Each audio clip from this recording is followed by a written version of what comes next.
ፍርዬ ለታዴ ሁሉንም ነገር ነገረችው። ራሔል ልጅ አይደለችም ብላ ስትለው እራሱን መቆጣጠር አቅቶት በመጠጥ ሱስ ውስጥ ይገኛል።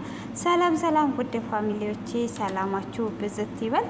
እንግዲህ በባለፈው ክፍል ላይ እንደምታስታውሱት ራሔል እንግዲህ ሮቤል ወንድሟ እንደሆነ ባወቀች ሰዓት መኪና ውስጥ ገብታ መኪና ገይቷት ሞታ ነበረ። ሆኖም እንግዲህ እስከ ዛሬ ድረስ ታዴ የራሱ ልጅ እንደሆነች ነበረ የሚያውቀው። ሆኖም እንግዲህ የራሔል አባት ስለ ልጄ ሁሉንም ነገር ማወቅ እፈልጋለሁ፣ ስለ ልጄ ያለውን ነገር ንገሪኝ ይላታል። እሷም እንግዲህ ስለ ልጄ ምንድን ነው የምነግርህ ከዚህ ውጣልኝ ብላ ስትል ይሄ ሰውዬ ምንድን ነው እያለ ያለው ለቅሶ መጣ፣ ለቅሶውን ተቀምጦ ወደ ቤቱ መሄድ እንጂ ያለበት እንደዚህ አይነት ጥያቄ ልጄ የሚለውስ ምንድን ነው አልገባኝም፣ ፍርዬ እንድትነግሪኝ እፈልጋለሁ ብሎ ይላታል። እሷም እንግዲህ ራሔል ልጁ እንዳልሆነች ትነግረዋለች። እሱም እጅግ በጣም ይደነግጣል ማለት ነው።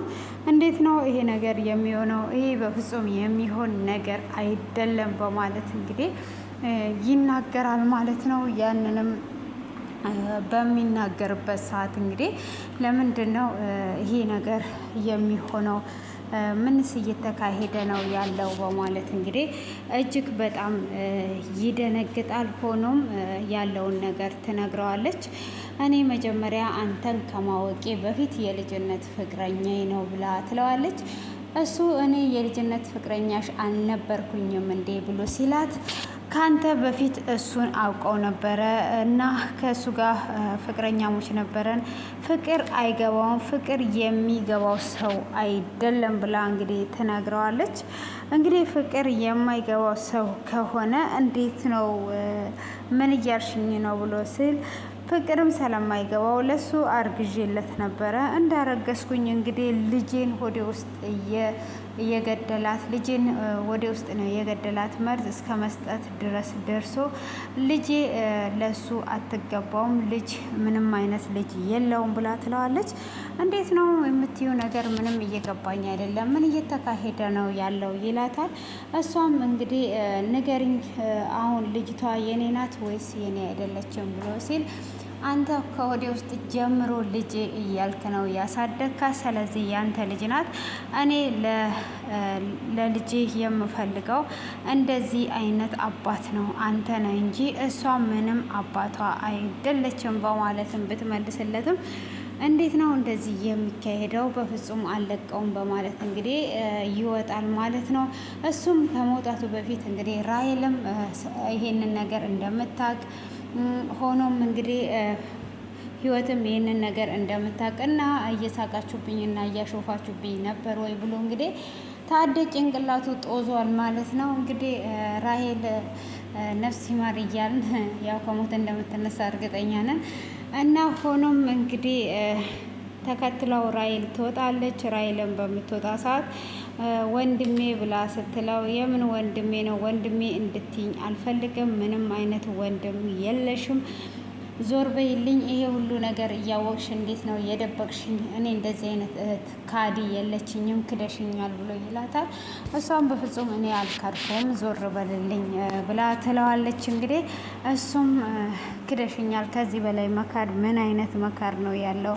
ዞር እንድትይልኝ ነው የምፈልገው በማለት እንግዲህ ዞር በይም ቢላት እሷ ዞር ልትል ፈቃደኛ አይደለችም። እሱም እንግዲህ አንድ ጥፊ ያጠጣታል ማለት ነው። አንድ ጥፊ እያጠጣት አንድ ሰው መጥቶ ያገላግላቸዋል። ምንድን ነው እሱ ብሎ ሲጠይቃት ወንድምሽ እንደዚህ ስሜታዊ ሆኖ አንቺ ስሜቱን እስኪበርድለት ድረስ አንቺ ዞር በይ ብሎ ይላታል።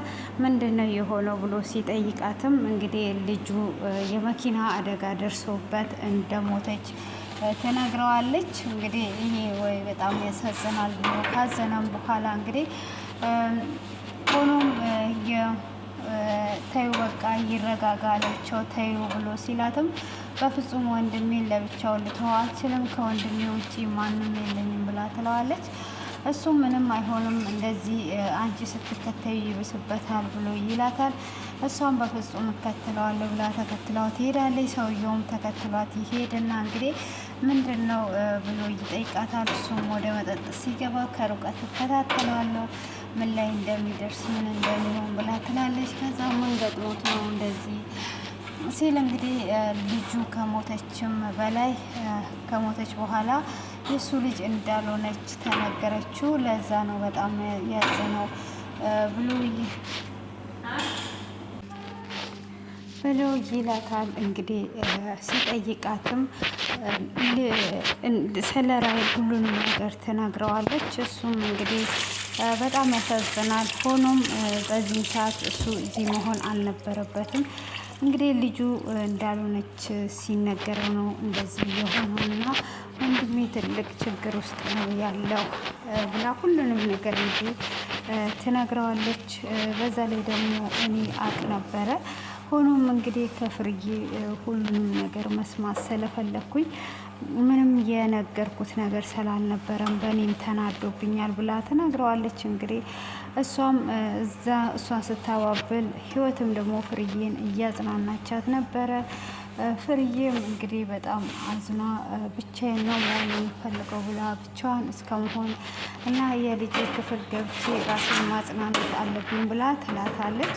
የልጄን ትዝታ ነው የሚፈልገው ብላ እንግዲህ እሷም ወደ ክፍል ትገባለች። ህይወትም በምትፈልጊ ሰዓት እኔ ከጎንሽ ነኝ ብላ እንግዲህ ፍርዬን እያጽናናቻት ነበረ። ሆኖም እንግዲህ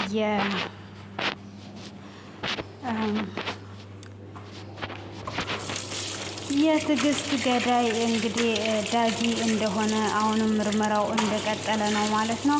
ምርመራው እንግዲህ በዚህ አይነት ነገር ቢጥልም ምንድነው ይሄ በዚህ አይነት ነገር ምርመራው ቢቀጥልም እየተካሄደ ያለው ነገር እንግዲህ ምርመራው ወጥሮ ይዞታል። እና ፈልገ አግኘኝ ብላ የደወለችለት እንደው ሉሉ እንግዲህ እያስታወሱ ይሄ ነገር እነሱ ጋር እንዳለ አውቋል ማለት ነው። ሆኖም እንግዲህ ራሔል ብትሞትም እንግዲህ የታዴ እህት ደግሞ ከፖሊሱ ጋር ፍቅረኛሞች ሆነዋል እና ፖሊስ መርማሪ መሆን እንደምትፈልግ እንግዲህ እየነገረችው ትገኛለች። ሆኖም እንግዲህ በዚህ አይነት መልኩ ብትነግረውም ታዴም እንግዲህ በስካር ውስጥ ሰምጦ እየመከረው ነበረ ማለት ነው። ምንድነው እሱ ምን እየተካሄደ ነው ያለው? ምን እየሆነ ነው ያለው?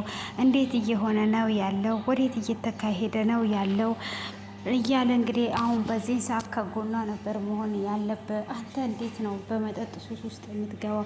የፈለገ ነገር ሚስት በአሁን ላይ ብትበድል ልጇን አቷ እንደውም ለ20 ዓመት ሙሉ እሷ ከአንተ ጋር የሆነችው እሷ በጣም መልካም ሴት ስለሆነች ነው በማለትም እንግዲህ ይነግረዋል፣ ይመክረዋል። አንተ በህይወት ውስጥ ምን አገባ? እሷ መልካም ሴት ብትሆን ኖሮ 20 ዓመት ሙሉ ይሄ ሁሉ ደብቃኝ አትኖርም ይላል። እሷ እኮ ያን ጊዜ ይሄን ነገር እንደተሳካለት ልጇን ይዛ መውጣት ትችል ነበረ፣ ግን ስለምትወድና ለህይወቷ መኖር ስለምትፈልግ ነው ብሎ ይለዋል። እንግዲህ በዚህ አይነት ሁኔታ ውስጥ ይገናኛል ማለት ነው። በዚህም ለምንድን ነው እንደዚህ ሆነው ለምንድን ነው ወደዚህ የሆነው እያለ እንግዲህ እየመከረውም ይገኛል። ሆኖም እንግዲህ ለህይወት ትደውልላትና ህይወትን ራሔል ፍርዬ እንዴት ናት ብላ ትላታለች። ፍርዬም ጥሩ ሁኔታ ላይ እንደሌለች እና አቶ ታዴ የት ነው ያለው? አቶ ታዴ በዚህ ሰዓት ምንድን ነው እንዴ አባትሽን ለምን እንደዚህ ትይዋለሽ? ትላታለች። እንግዲህ ዛሬ ነው እንዴ ልጅ መሆኔ እየታየሽ ብላ አሁን ደግሞ ምን ልታደርግኝ ነው በማለትም እንግዲህ ህይወትን እንደገና አባትሽ ነው እና ተቀበይ ልትላትም እያሰበች ነው። እንግዲህ መጀመሪያ እንደዛ ሲያደርጓት የነበረውን ህይወት አሁን ሊያስጠጓት እያሰቡ ነው። ሆኖም እንግዲህ ራሔልም አምነክ ህይወትን ተቀበል፣ ራሔል ያንተም አይደለችም መጀመሪያ እያለችው ነው ማለት ነው። ሆኖም እንግዲህ የሮቤል አባትም እንደሚበቀላቸው እየዛተ ይገኛል ማለት ነው። እንግዲህ በመዛቱም እንደዛ አይነት ነገሩን እንደዛ አድርጎታል። በፍጹም አለቃትም እያለ ነው እንግዲህ ምን እንደማያደርግ እናያለን። ሮቤልንም እንግዲህ ከእሷ ጋር ምንም አይነት ግንኙነት እንዳይኖረው እያደረገ ነው። ምንም አይነት ግንኙነት ከእሷ ጋር አይኖረውም በማለት እንግዲህ ይሄንን ይመስላል ማለት ነው ለዛሬ ያዘጋጀውላችሁ እና ህይወት አሁን ወደ አባትነት ወሽ ብላ ትቀበላለች እንደለመነችው ወይስ ትበቀለዋለች? እንዴት ነው? እስቲ ግምታችሁን ኮሜንት ላይ አስቀምጡ ማለት ነው። እኔ እንግዲህ ራሄልም የሞተች አይመስለኝም። ነገሮችን ለመሸፋፈን ነው የሚመስለኝ። እናንተም እስቲ ግማሻችሁ ኮሜንታችሁን ሳይ ነበረ ሞተች አልሞተችም፣ ሞተች የምትሉ ሞተች የማትሉት በልጣላችሁ እንደኔ። ያው ሞተችን በሌላ ቪዲዮ በሌላ ድራማ እንገናኛለን። በዚህ ከሞተች ያው እንግዲህ ነፍስ ይማር እንዳንል ያው ውሸተኛ ሞት ስለሆነ ነው። እና አይም ሶሶሪ እኮ ችግር ነው ይሄ ሞት እንደዚህ በአንድ ይዞ ይሄዳል። እንዲሁ እያልን እንግዲህ በዚሁ እንለያያለን ማለት ነው። ቴንኪዩ ዌሪ ማች ማይ ፋሚሊ